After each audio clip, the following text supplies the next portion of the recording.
Salam saudara-saudariku yang dikasihi Tuhan, senang berjumpa kembali dalam renungan harian Santapan Jiwaku. Semoga hari ini hidup kita penuh berkat, diberikan kesehatan jiwa dan raga kita.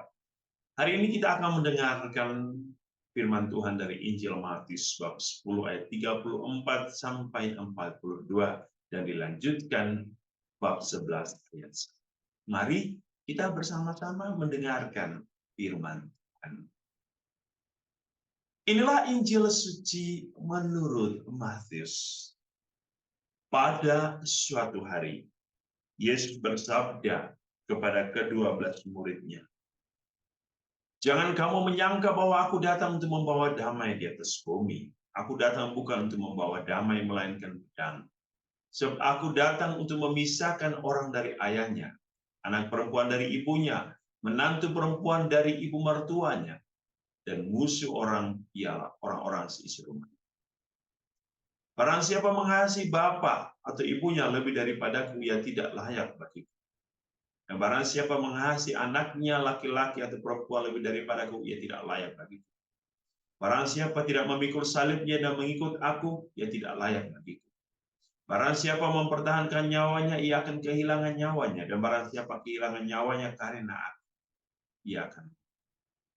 Barang siapa menyambut kamu, ia menyambut aku. Dan barang siapa menyambut aku, ia menyambut dia yang mengutus aku. Barang siapa menyambut seorang nabi sebagai nabi, ia akan menerima upah nabi. Dan barang siapa menyambut seorang benar sebagai orang benar, ia akan menerima upah orang benar. Dan barang siapa memberi air sejuk secangkir saja pun kepada salah seorang yang kecil ini, karena ia muridku, aku berkata kepadamu, sesungguhnya ia tidak akan kehilangan upahnya daripadanya." Setelah Yesus selesai berpesan kepada ke-12 muridnya, pergilah ia dari sana untuk mengajar dan memberitakan Injil di dalam kota-kota.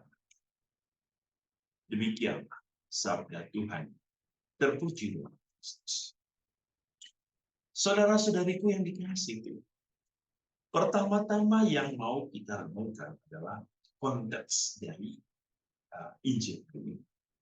Dalam pengertian, kepada siapa Yesus berbicara? Siapakah audiens? Siapa penerima? Kalau kita mendengar bahwa Yesus berbicara kepada ke-12 muridnya.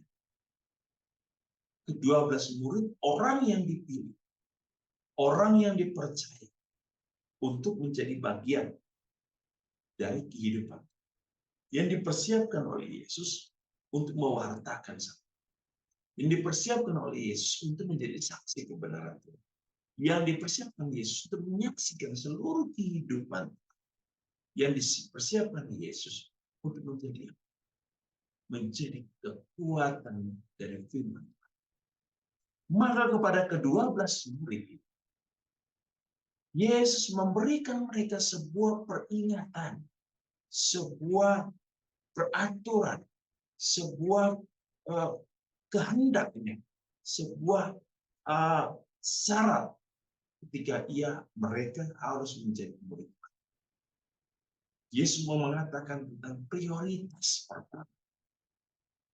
Pada para murid yang mengatakan sebuah prioritas, bahwa kamu harus menempatkan Allah di atas segala-galanya.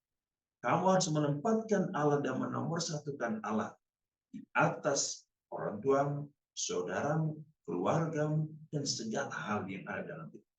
Jadi Allah harus menjadi prioritas. Dan ketika Allah menjadi prioritas, maka orang-orang inilah yang layak untuk mengikuti Yesus. Yesus mengatakan, ia layak ketika ia mau menempatkan Allah sebagai prioritas. Dan bukan berarti bahwa saudara, keluarga, ayah, ibu tidak menjadi perhatian. Tetapi Yesus mengatakan bahwa Allah harus menjadi prioritas dalam kehidupanmu, dalam kesaksianmu, dalam misimu, dalam pewartaanmu. Itu yang paling penting. Allah harus dinomorsatukan supaya setiap orang dalam keluarga kita, ayah, ibu, saudara-saudari kita, hidup sesuai dengan kehendak Allah, bukan kehendak mereka sendiri. Yang berikut, siapakah orang yang layak untuk mengikuti Yesus? Yesus mengatakan kepada para murid, memikul salib. Ingat, Yesus akan menjadi korban dari salib. Dan para murid diajak untuk menyaksikan, melihat bagaimana Yesus menderita salib. Dan apakah setelah Yesus disalibkan, mereka rela untuk memikul salib itu. Mereka rela untuk mengikuti Yesus. Yesus mengatakan, penderitaan akan datang. Maka setiap orang yang mau memikul salib dan mengikutinya, ia baru layak. Yang ketiga, seorang murid adalah seorang yang rela memberikan hidup. Yesus berbicara tentang nyawa, tentang kehilangan. Kenapa? Yesus menunjukkan kepada mereka contoh dan teladan bagaimana Yesus memberikan nyawa bagi dunia. Maka murid yang layak dan pantas adalah murid yang siap memberikan hidupnya bagi dunia, bagi orang lain, bagi kerajaan. Itu yang paling penting. Dan Yesus juga berbicara, siapakah muridku? Muridku dialah memberikan kesaksian yang nyata dalam kehidupannya. Ketika Yesus mengatakan barang siapa yang menyambut saudara, menyambut Allah, menyambut Yesus, dan memberikan air secangkir kepada orang yang kecil, dia adalah. Di sini Yesus mau mengatakan, firman Tuhan itu harus hidup dalam kehidupan yang nyata. Firman Tuhan bukan hanya sebuah ungkapan, bukan sebuah teori, tapi firman Tuhan harus menjadi sebuah karya nyata dalam kehidupan seorang. Semoga Tuhan Yesus hari ini memberkati kita dan kita terus hadir mewartakan Injil Tuhan dalam kehidupan kita, dalam kesaksian kita, dan semoga kita senantiasa hidup sebagai pengikut. Tuhan Yesus memberkati kita hari ini dalam seluruh hidup dan karya Tuhan. Dalam nama Bapa dan Putra dan Roh Kudus.